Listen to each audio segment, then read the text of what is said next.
What happened to you that flipped your opinion of yourself? I'm 40 now, living in a small apartment in Raleigh, North Carolina, working as a delivery driver, and I've spent the last year piecing together a truth that cost me a decade of my life.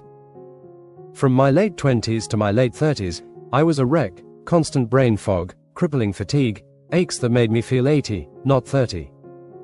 I lost my job as a store manager because I couldn't keep up, my friends drifted away thinking I was flaky, and my engagement fell apart when my fiancé got tired of my laziness. I didn't realize the problem was my health, undiagnosed Lyme disease, which I only discovered last year after a new doctor ran tests. 10 years, gone, because I thought I was just burned out or weak. Back then, I blamed myself.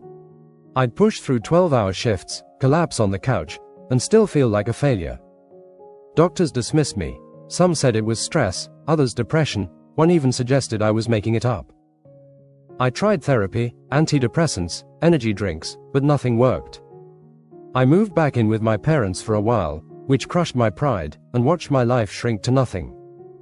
My social media was full of old friends getting married, traveling, thriving, while I could barely get out of bed. I read online that Lyme can mimic other illnesses, hiding for years if tests aren't specific. A tick bite from a camping trip in my 20s, which I vaguely remember, must have been the start, but no one connected the dots until a specialist ran a Western blot test last year. Treatment's helping, but it's slow, and I'm still not who I was. Those lost years haunt me. I could have been building a career, a family, instead of fighting a ghost I didn't know was there. I posted about it on a health forum, and others shared similar stories, misdiagnosed for years, losing jobs, relationships, hope. Some suggested journaling to process the grief, others said to focus on small wins, like getting through a day without pain. I'm trying, but I'm angry, at the doctors, at myself for not pushing harder for answers.